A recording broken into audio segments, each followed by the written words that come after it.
Donc j'arrive dans ce moment-là en fait où je ne me sens pas bien, je n'arrive pas à me retrouver. J'ai l'impression que il n'y a plus rien qui va en fait. Même ma joie en fait, je n'arrive plus à ressentir en fait cette joie-là. Et c'est à ce moment-là en fait que je suis en train de pleurer, je suis en train de prier, que je me dis mais Seigneur, qu'est-ce qui se passe? Je ne comprends pas. Hello mon ami, comment tu vas? J'espère que tu vas bien. Aujourd'hui, on se retrouve rapidement pour une parole qui ne va pas durer plus de 10 minutes. Reste connecté et écoute cette parole que Dieu m'a révélée, que Dieu a mis sur mon cœur. Je pense qu'elle va te faire du bien. Alors, on se retrouve juste après l'intro.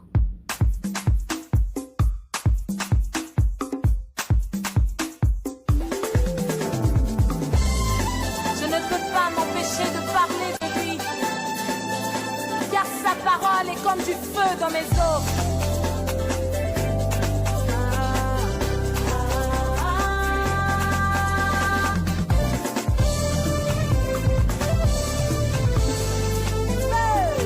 Let's go. C'est quoi le problème en ce moment avec ma vie? Je comprends pas. Même la joie. Moi, je suis une personne, je suis joyeuse de nature. Mais même avec ma joie, en fait, je comprends pas ce qui se passe. J'ai l'impression vraiment que, je sais pas, mais je me sens pas bien.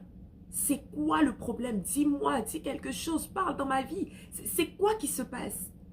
Et à ce moment-là, le Saint-Esprit va me parler de ma source, de la nourriture, de comment mon âme, en fait, n'est pas nourrie. Mon âme n'est pas nourrie. Donc, ce dont j'ai besoin, la nourriture dont j'ai besoin pour avoir des forces, pour pouvoir tenir, pour pouvoir être en joie, pour pouvoir manifester les fruits de l'esprit. J'ai pas la nourriture, j'ai pas la nourriture qu'il me faut. Mon âme a faim. Il ne reçoit pas la nourriture dont il a besoin. Donc, ça se répercute aussi dans mon moi intérieur et dans mon moi extérieur. Il n'y a plus rien qui va. Je me sens pas bien, j'ai pas la joie. L'environnement devient sec, on va dire. Mais pourquoi? Parce que j'ai faim. Mon âme a faim. Mon être intérieur a faim. Il a besoin de nourriture. Il a besoin de nourriture. Et c'est là que cet exemple-là va pop out, donc va venir dans ma tête. C'est que, mais quand j'ai donné ma vie à Jésus, c'est comme un contrat que j'ai signé. C'est pourquoi donner sa vie à Jésus, c'est une décision qu'on prend. La décision, elle est personnelle. Dieu n'impose jamais rien. Il dit choisis la vie. Choisis la vie. Donc je te laisse, fais le choix. Fais le choix. Mais si tu me choisis, tu n'auras plus jamais soif. Souvenez-vous de ce qu'il a dit à la femme samaritaine. Je te donnerai de l'eau de vie et tu n'auras plus jamais soif. Tu n'auras plus jamais soif. Donc c'est un choix. Quand j'ai décidé de donner ma vie à Jésus, c'est comme un contrat que j'ai signé. C'est comme on devient un. Parce que j'ai décidé de donner ma vie à Jésus, je me suis engagée. C'est un engagement que j'ai pris. Et même si moi je ne suis pas fidèle dans mon engagement, Dieu il l'est. Parce qu'il n'est pas un homme pour mentir, ni un fils de l'homme pour se repentir. Il reste fidèle. Il reste fidèle, il remplit toujours à 100% sa part du contrat. Nous sommes les premiers infidèles. Nous sommes les premiers infidèles. Mais lui, il remplit toujours sa part du contrat. Et donc, l'exemple, c'est que toi, tu as souscrit un abonnement à Amazon Prime ou bien à Netflix. Tu as un abonnement pour Netflix. Donc, à chaque mois, tu payes et puis tu reçois du contenu. Tu es capable de regarder du contenu sur Netflix. Mais tu n'es pas abonné à Amazon Prime. Et puis, tu t'en vas sur Amazon Prime. Tu veux regarder des affaires. Mais tu ne pourras pas regarder. Pourquoi? Parce que tu n'es pas abonné là. Tu n'es pas abonné là. Donc, tu ne pourras pas consommer le contenu d'Amazon Prime. Pourquoi encore? C'est parce que tu as un abonnement sur Netflix. Donc, c'est lorsque tu te rends sur Netflix, là où tu as l'abonnement, que tu seras capable de regarder, d'avoir le contenu que Netflix te propose. Parce que tu es abonné là. Mais tant que tu n'es pas abonné à Amazon Prime, tu ne peux pas regarder le contenu d'Amazon Prime. Et ça fait pof dans ma tête. Moi, j'ai passé un abonnement avec Jésus. J'ai passé un abonnement avec Dieu quand j'ai dit, je te donne ma vie. Donc tout ce qui est censé me procurer de la joie, tout ce qui est censé me procurer cette essence-là dont j'ai besoin pour vivre, c'est là-bas que je dois aller, c'est à cette source-là que je dois aller pour pouvoir profiter du contenu, pour avoir ce qui me satisfait, pour pouvoir être nourri, pour bénéficier de la nourriture dont j'ai besoin pour grandir, pour ressentir de la joie, pour ressentir de la paix. Mais durant tout ce temps-là, je ne m'abreuvais pas à la bonne source. Je ne mangeais pas le bon pain. J'allais ailleurs. J'allais là où j'ai pas d'abonnement en pensant que, oh, c'est là que je pourrais être nourri. Mais non, tu n'as pas d'abonnement ici. Donc, tu ne peux pas être nourri par le contenu que nous on propose. Tu ne peux pas en bénéficier parce que l'abonnement, tu ne l'as pas pris ici. Et moi, j'ai pris un abonnement chez Dieu. J'ai pris un abonnement chez Jésus quand j'ai décidé de lui donner ma vie. Et je me suis rendu compte, mais le pain que je suis censé manger, la nourriture que je suis censé manger pour avoir l'énergie, pour avoir la force de vivre sur cette terre où les jours sont mauvais, c'est la parole de Dieu. Mais je ne lisais même pas ma Bible. Je vous dis que ce jour-là, c'était une grosse révélation pour moi. Mais je ne lis pas ma Bible alors que c'est là que j'ai mon abonnement. C'est là que je suis censé tirer du contenu. C'est là que je suis censé manger et boire.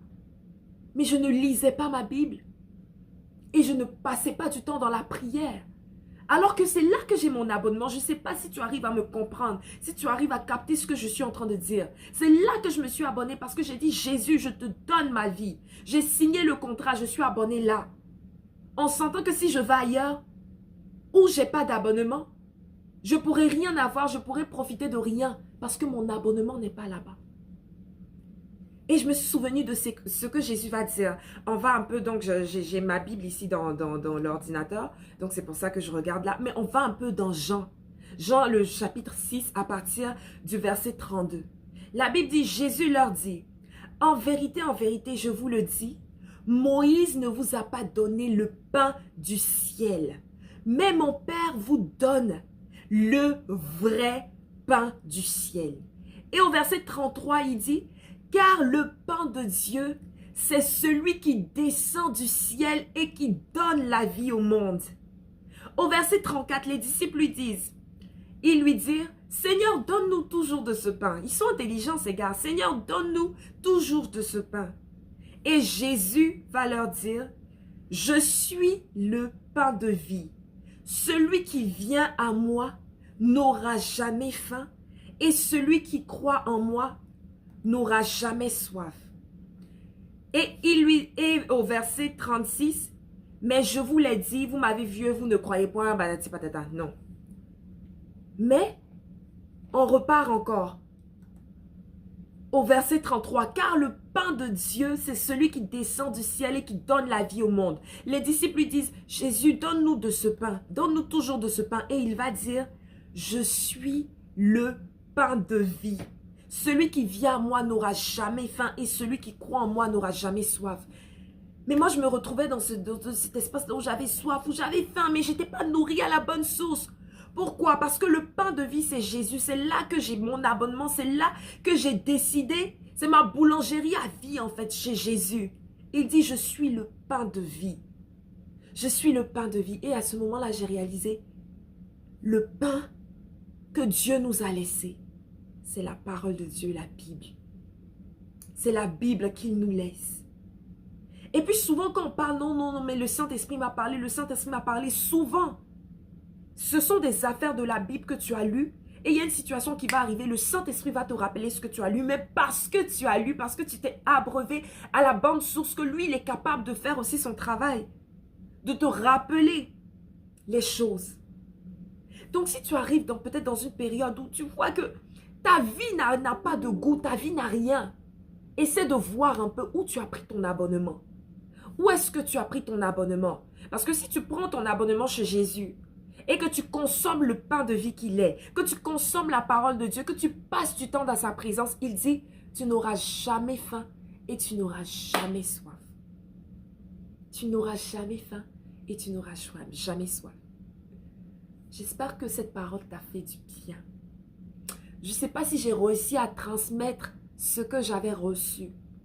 Mais j'espère que ça t'a béni. Si jamais tu as des questions par rapport à ça, si tu as besoin de prière, et la vie chrétienne, elle n'est pas facile. Attache-toi à une communauté.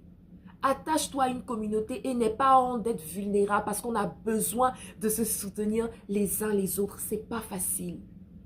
C'est pas facile. Il y a tellement de combats journaliers. Chaque jour apporte son lot de soucis. C'est pourquoi la Bible va dire à chaque jour suffit sa peine. À chaque jour suffit sa peine. Donc n'aie pas honte. Attache-toi à une communauté, cherche à grandir. Quand ça ne va pas, demande de l'aide. On doit se soutenir. Il est temps de devenir intelligent. La Bible dit que deux s'accordent pour travailler, ils retirent un meilleur salaire de leur œuvre. De leur œuvre. Alors mon ami, Jésus est le pain de vie. Et si tu consommes ce pain de vie, et si tu crois qu'il est le pain de vie, tu n'auras plus jamais faim et tu n'auras plus jamais soif. J'espère que ce message a parlé à quelqu'un. J'espère que ce message a parlé à quelqu'un comme il m'a parlé à moi. Alors que Dieu te bénisse, je te souhaite de passer le bon reste de la semaine et que la grâce de l'Éternel demeure sur toi. On se voit la prochaine fois.